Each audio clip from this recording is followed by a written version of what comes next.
नमस्कार, स्वागत है आप सभी का हरियाणा की पंचायत में। मैं हूं आपके साथ आंचल कादियान। और इस बीच एक बड़ी अपडेट आपको बता देते हैं। रोहतक साइबर सेल में तैनात एएसआई ने आत्महत्या की है। एएसआई संदीप कुमार ने खुद को गोली मारी है।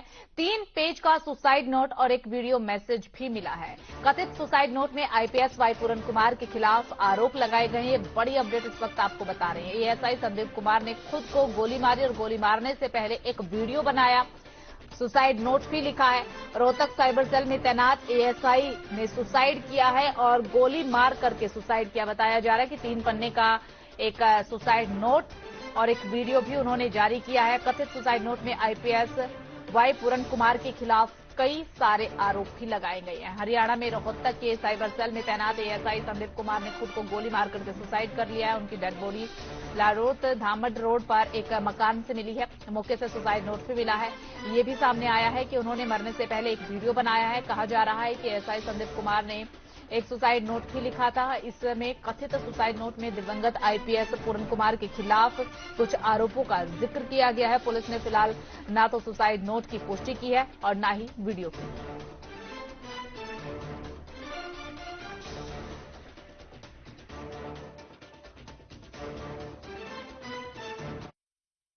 सच्चाई बता रहा हूं आपको, सच्चाई से रूबरू करवा रहा हूं। इनकी भ्रष्टाचार की जड़ें बहुत गहरी हैं। जो दरखास्त इनके खिलाफ कंप्लेंट हुई थी, उसी भ्रष्टाचार से डर के इसने सुसाइड कराया है। एक चीज और मैं बता देता हूं, जब हमने सुशील को पकड़ा था वहां पे गनमैन को, तो इसने रास्ते मृत्यु बताई। बोले एक चीज तो और रहेगी, मां के रहेगी भाई। बोले मैं ना एक जगह तो और मंथली कलेक्शन करके लेके आया था और वो पीछे डैशबोर्ड में रह गए। धर्मेंद्र ड्राइवर उस गाड़ी ने लेकर उड़ गया है। धर्मेंद्र और सुशील कुमार उस गाड़ी में 2 आदमी थे। जब इसको पकड़ा गया, इसको शामिल जांच होने के लिए नोटिस दिया था। बोला ठीक है, कोई दिक्कत नहीं। बोले आप सर बैठे हैं 10 मिनट में बाहर में, चालू मेरा बाल पाड़ सकते तो। भाई हमने क्या ना बाल पाड़ना, तेरे खिलाफ पब्लिक आदमी कंप्लेंट कर रहे हैं और हमारा पुलिस की ड्यूटी है, हम पकड़ांगे भाई, आगे अफसरादी भी सुपुर्द कराएंगे भाई, आगे तेरे खिलाफ न्यायिक जांच होगी, सच्चाई जो होगी वो आगे शमिया होगी। लेकिन इनका भाई अहंकार इतना करड़ा था और वो कुछ नहीं। हाँ, जब नू देखा भाई तेरे पढ़ ली, तेरा पाप का गड़ा भर लिया, प्रकाष्ठा होगी तेरी, जब इस आदमी ने केवल भाई तू बदनाम होगा और परिवार की राजनीति में भी नुकसान पड़ेगा, सारी चीजों में नुकसान पड़ेगा। इसने अपने परिवार को सबको बचाने के लिए सुसाइड की है। ये बात नहीं है कि भाई इसके साथ, अरे बड़ी बड़ी जांच चल रही है आदमी की। लुगाई भी जेड़ा मुंगी तो लुगाई तो ही बुरा था भाई है। इसकी घरवाली को भी डर है कहीं इसकी भी भ्रष्टाचार का भंडा ना फूट जाए। आयोग में बैठ के ने इनके घरवाले ने, इसके फादर ने, सबने भ्रष्टाचार किया। इनकी भी जांच होनी चाहिए संपत्ति की भाई। इनको लाइसेंस नहीं मिल रहा, ये भ्रष्टाचार करेंगे। अरे एक जाति के नाम पर नहीं, सच्चाई शमी आनी चाहिए। इसने भ्रष्टाचार कराया था, परेशान कराया है सबको, इसने रिश्वत ली है, भ्रष्टाचारी आदमी था ये हमारा एक बहुत महकमे का मेहनती एएसआई था संदीप, बहुत ईमानदार और बहुत मेहनती मुलाजिम था। बहुत अभी एक सूचना मिली थी कि उसकी डेड बॉडी मिली है। अभी फोरेंसिक की टीम बुला रखी है और जांच चल रही है। एक सुसाइड नोट मिला सर, एक वीडियो भी बनाया और जो अभी टीम आई है। अभी स्टेज पे कुछ भी बताना मुश्किल है, लेकिन जो भी हुआ है बहुत दुखद घटना है। बहुत मेहनती मुलाजिम था, हमारा तो परिवार का ही मेंबर था। इससे वाई पूरन कुमार मामले में कुछ अभी जो मैंने बताया कि हम तो परिवार का सदस्य था इसलिए आए हैं और अभी उसकी जांच फोरेंसिक टीम कर रही है। इससे पहले आज जो है राहुल गांधी और चिराग पासवान ने पीड़ित परिवार से मुलाकात की है, आईपीएस के परिवार से मुलाकात की है। साथ ही डीजीपी ने आज कार्यभार संभाल लिया है। आज अब आपको आपकी टेलीविजन स्क्रीन पर 4 तस्वीरों के जरिए दिखाते हैं कि आखिरकार क्या क्या कुछ हुआ है, क्या क्या गतिविधि आज देखने को मिली है। 4 तस्वीरें आपको दिखाते हैं और उसके माध्यम से समझाने की कोशिश करेंगे कि आज दिन भर में क्या हलचल आईपीएस वाई पूरन कुमार के घर पर देखने को मिली है। उन 4 तस्वीरों के जरिए कोशिश की जाएगी समझाने की, बताने की कि आज जिस तरीके से चिराग पासवान पहुंचे हैं, राहुल गांधी पहुंचे हैं, उसके बाद क्या कुछ वहां पर गतिविधियां देखने को मिली है। फिलहाल तस्वीरें आपको दिखा रहे हैं जब चिराग पासवान आईपीएस वाई पूरन कुमार के परिवार से मुलाकात करने के लिए पहुंचे थे। राहुल गांधी भी आज मुलाकात करने के लिए पहुंचे हैं। इसी के साथ आपको यह भी जानकारी दे दें कि इन मुलाकातों के बाद और भी ज्यादा सरकार पर दबाव बन गया है। सरकारी ऑफिसर हैं और चीफ मिनिस्टर ने इनको कमिटमेंट दिया है, पर्सनली कमिटमेंट दिया है कि वो कार्रवाई शुरू करेंगे, फ्री एंड फेयर इंक्वायरी करेंगे और एक्शन इनिशिएट करेंगे। 3 दिन पहले कहा था, हरियाणा के चीफ मिनिस्टर ने कमिटमेंट दी है और वो कमिटमेंट पूरा नहीं हो रहा है। और इससे जो इनकी 2 बेटियां हैं, मां पर, बट स्पेशली बेटियों पर जिन्होंने अपने पापा को खोया है, उन पर बहुत प्रेशर, बहुत दबाव, डिस्टर्बेंस हो रही है। दलित कपल है और ये बिल्कुल क्लियर है कि 10-15 दिन से नहीं, 6-7 मतलब सालों से सिस्टमैटिक डिस्क्रिमिनेशन हो रहा है। जात पात धर्म मजहब को लेकर किस तरीके से लोगों को प्रताड़ित किया जाता है, उनकी जाति के आधार पर उनके साथ भेदभाव किया जाता है। और ये कहीं ना कहीं इस समाज के लिए ही नहीं, पूरे देश के लिए ये चिंता का विषय है कि आज एक तरफ भारत को विश्व के पटल पर, विश्व के मानचित्र पर हम लोग एक शक्ति के तौर पर प्रस्तुत कर रहे हैं। आज हम लोग चांद पर जा रहे हैं, आज हम लोग बड़े बड़े कार्य कर रहे हैं, और वहीं दूसरी तरफ हमारे देश में। तो देखिए 4 तस्वीरें फिलहाल आपको दिखा रहे हैं। जब राहुल गांधी मुलाकात करने के लिए पहुंचे थे उसकी तस्वीर आपको दिखा रहे हैं। चिराग पासवान मुलाकात करने के लिए पहुंचे थे, वो तस्वीरें भी फिलहाल आप अपनी टेलीविजन स्क्रीन पर देख पा रहे होंगे। और ये तीसरी तस्वीर आपको दिखा रहे हैं, आज कार्यभार ग्रहण किया है डीजीपी का ओपी सिंह ने, वो तस्वीरें आपको दिखा रहे हैं। और चौथी तस्वीर आपको दिखा रहे हैं सुसाइड मामले को लेकर के, आज एएसआई ने भी सुसाइड कर लिया है रोहतक में, जिसकी तस्वीरें फिलहाल आपको दिखा रही हैं। तो 4 अलग अलग तस्वीरें आज दिन भर को लेकर के कि किस तरीके से हलचल जो है वो बढ़ी रही है चंडीगढ़ में भी, चंडीगढ़ के साथ साथ हलचल जो है वो रोहतक में भी देखने को मिली है। एएसआई ने मरने से पहले, सुसाइड करने से पहले एक वीडियो और सुसाइड नोट जो है वो भी जारी किया, हालांकि उसकी पुष्टि पुलिस की तरफ से अभी तक नहीं की गई है। और इसी पूरे मसले पर चर्चा करने के लिए हमारे साथ कुछ खास मेहमान जो हैं वो जुड़ चुके हैं। सबसे पहले उनका परिचय दे देते हैं, फिर चर्चा की शुरुआत करेंगे। वेदभूषण शर्मा, पूर्व पुलिस अधिकारी, हमारे साथ जुड़े हुए हैं। रामराजी शर्मा, प्रवक्ता बीजेपी के, हमारे साथ जुड़े हुए हैं। राकेश सोढ़ा, प्रवक्ता कांग्रेस पार्टी के, भी हमारे साथ जुड़े हुए हैं। आप तीनों खास मेहमानों का सबसे पहले हम स्वागत करते हैं, और स्वागत के साथ ही चर्चा की शुरुआत आज तो बीजेपी से बनती है, काफी दिनों बाद डिबेट में आए हैं। रामराज जी, क्या कहेंगे इस पूरे मामले को लेकर के, कब इंसाफ मिलेगा वाईपूरन के परिवार को? देखो, ये दोनों अति दुखद घटना है। पूर्ण कुमार जी भी बहुत ही मेहनती और इंटेलिजेंट ऑफिसर थे, जो हमारे बीच में नहीं रहे। ये हमारे हरियाणा के लिए बड़ी दुखद घटना है। हमने एक बहुत ही इंटेलिजेंट ऑफिसर को खो दिया है।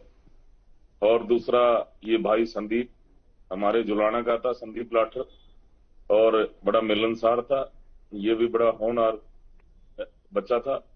तो इसकी भी हमने बड़ी दुखद समाचार सुने। दोनों दुखद घटना है। और जब माननीय मुख्यमंत्री जी जापान गए हुए थे तो उनके साथ ऑफिसर भी गए हुए थे, और पूर्ण कुमार जी की वाइफ, हमारी बहन, वो भी जो सीनियर आईएएस ऑफिसर है, वो भी वहां पे उनके साथ थी। और जैसे ही माननीय मुख्यमंत्री जी ने इस घटना का पता चला, उन्होंने परिवार के आंसू पोंछे और ढांढस बंधाया उनकी धर्मपत्नी जी को, और 2-3 और ऑफिसर्स को उनके साथ में भेजा, उनके घर तक वो छोड़ के आए।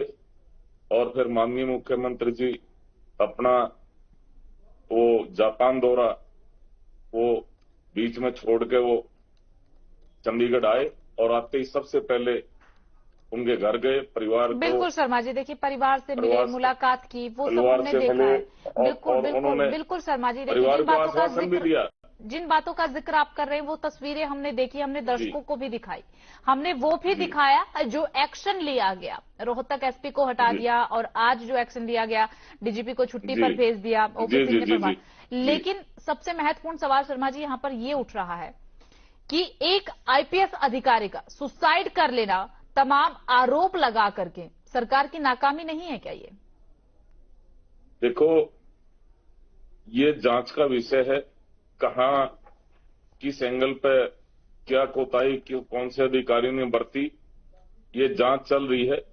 और माननीय मुख्यमंत्री जी ने परिवार को कहा था, आश्वासन दिया था कि कोई इस केस में कोई कोताही नहीं बरती जाएगी और दोषी कितना भी बड़ा क्यों ना हो, आरोपी कितना भी बड़ा क्यों ना हो, उसको सख्त से सख्त सजा दी जाएगी।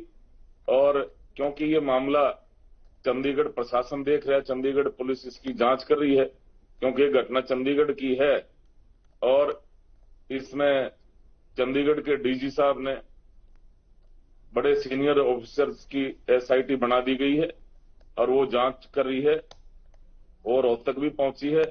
और जो इनके पीएसओ हैं जिनके खिलाफ मुकदमा दर्ज हुआ है, उनसे भी मिले हैं और ये एफआईआर की कॉपी भी उन्होंने ले ली है। ये सारी जांच का विषय है और जांच पूरी हो जाएगी तो मैं समझता हूं दोषियों को, आरोपियों को सजा जरूर मिलेगी। और मैं इतना ही कहना चाहूंगा, भाई दोषी बचना नहीं चाहिए, निर्दोष को सजा नहीं मिलनी चाहिए। और इस केस में जो परिवार के लिए संभव होगा वो जरूर किया जाएगा। माननीय मुख्यमंत्री जी ने कहा था और पूरी सरकार पीड़ित परिवार के साथ है और मुख्यमंत्री जी ने खुद कहा था, भाई हम परिवार के साथ हैं और जो संभव होगा परिवार के लिए हम करेंगे।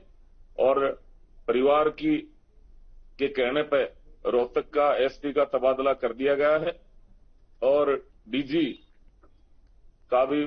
भी लंबी छुट्टी पर भेज दिया गया है। बिल्कुल शर्मा जी, डीजीपी लंबी छुट्टी पर आज भेजे गए हैं, कल देर शाम भेजे गए हैं। ठीक है शर्मा जी, सुनिए तो सही। बिल्कुल मुझे पता था कि आप इस बात का जिक्र करेंगे, डीजीपी का जिक्र आज बिल्कुल आप करेंगे, मुझे पता था।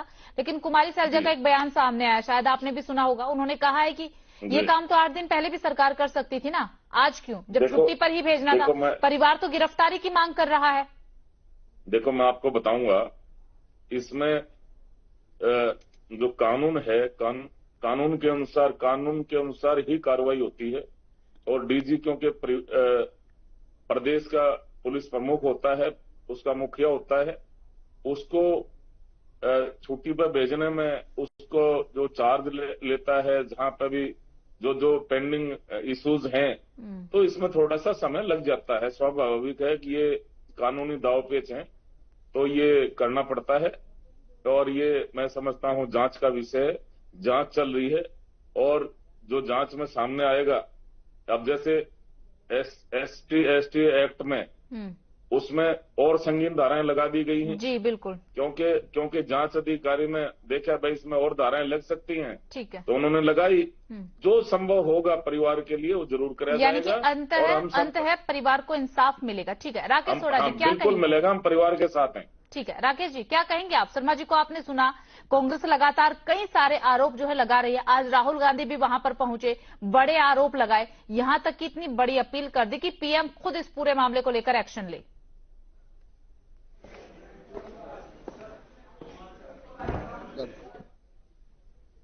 दूसरी बात देखिए, आपकी पहली बात राकेश जी, आपकी पहली बात जो है वो सुनाई नहीं दी, एक बार दोबारा रिपीट करेंगे क्या? जो मेरा नाम है तो ना गलत ले रहे हैं आप। ठीक है, हाँ तो वो राकेश सोढ़ा है, राकेश सोढ़ा नहीं। ठीक। तो देखिए, अभी रामराज शर्मा ने कहा कि मुख्यमंत्री ने आते ही परिवार को ढांढस बनाने का काम किया, आंसू पोंछने का काम किया। कहां आंसू पोंछने का काम किया है? परिवार की जो मुख्य मांग थी उस पर तो अभी तक चर्चा तक नहीं हुई। और एक बात बताइए, ये छुट्टी पर भेज रहे हैं या उनको पद से हटाने वाली तो कोई बात ही नहीं है, उनको ट्रांसफर कर रहे हैं, लेकिन इन सब चीजों में देखिए क्या रिजल्ट्स आएगा। जब भी जांच निचले स्तर पर अधिकारियों द्वारा की जाती आम आदमी के मामले में, तो उस समय क्या कहा जाता है कि भाई पहले गिरफ्तारी, नहीं तो सबूतों के साथ या तथ्यों के साथ छेड़खानी हो जाएगी। और यहां तो ये पूरे मुखिया पुलिस के बहुत प्रभावशाली है, राजनीतिक तौर पर मजबूत है, उसके बावजूद इनको सिर्फ छुट्टियों पर भेजा जा रहा है, ट्रांसफर किया जा रहा है। इससे क्या होगा? क्या अब तथ्यों से छेड़छाड़ी नहीं होगी या सबूतों के साथ छेड़खानी नहीं करेंगे? ये प्रभावशाली नहीं है क्या? देखिए, परिवार की डिमांड बिल्कुल सही है, इनको पहले एससी एक्ट के अंतर्गत गिरफ्तार करें, फिर जांच की जाए, ईमानदारी से जांच की जाए, दोषी हैं तो सजा दी जाए, ना दोषी हैं तो छूट जाएंगे, कोई बात नहीं, इसमें कोई बड़ी बात नहीं है। लेकिन अब ये इस तरह की बातें कर रहे हैं कि डीजीपी घर के मुखिया सारे देश का सत्यानाश करेगा, घर का नाश करेगा, घर की दीवारें बेच देगा, जमीन बेच देगा, कड़िया बेच देगा, तो मतलब वो उसकी कोई जिम्मेदारी तय नहीं है। तो सरकार की नजर में कोई जिम्मेदारी तय नहीं होती। आज 8वां दिन है इस आत्महत्या को हुए और अभी तक सरकार छोटे छोटे मामलों को इधर से उधर, उधर से इधर करने में लगी हुई है और इन्हीं चीजों में उलझकर ये बात करते हैं कि हम आंसू पोंछने की बात कर रहे हैं। कौन से आंसू पोंछ रहे हैं भैया?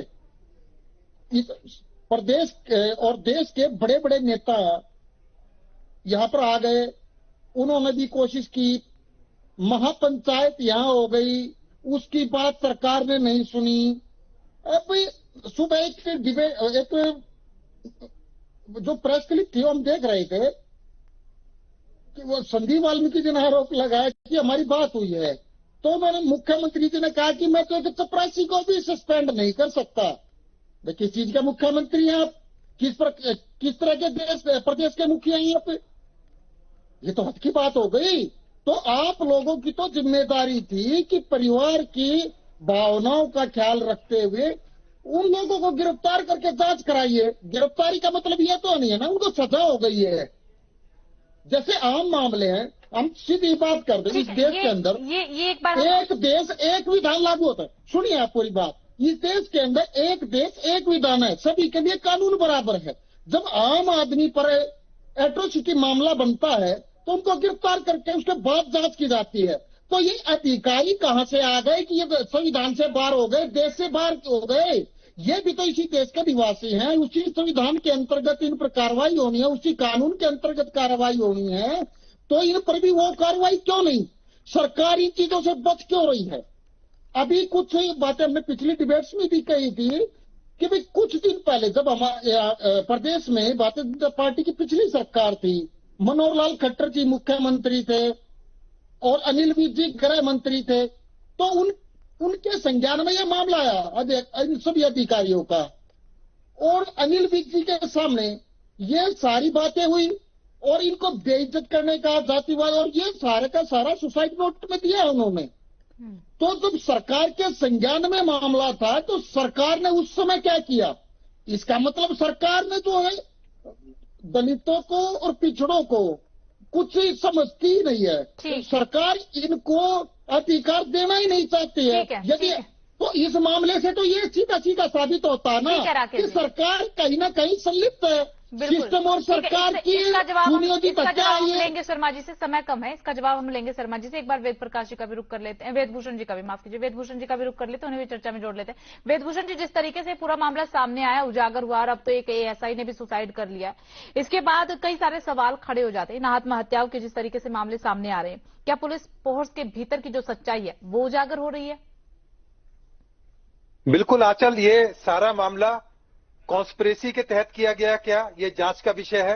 क्या ये करप्शन से जुड़ा हुआ मामला है सारा? जो दोनों सुसाइड हुए हैं, पूरन कुमार और आज एएसआई संदीप कुमार ने जिससे सुसाइड किया है, सारा मामला और गहराया गया है। बल्कि जो उन्होंने वीडियो रिलीज की है, 3 पेज का सुसाइड नोट छोड़ा है, उसके अंदर पूरन कुमार जिन्होंने सुसाइड किया उनके ऊपर बहुत ही सीरियस एलिगेशन करप्शन के लगाए हैं।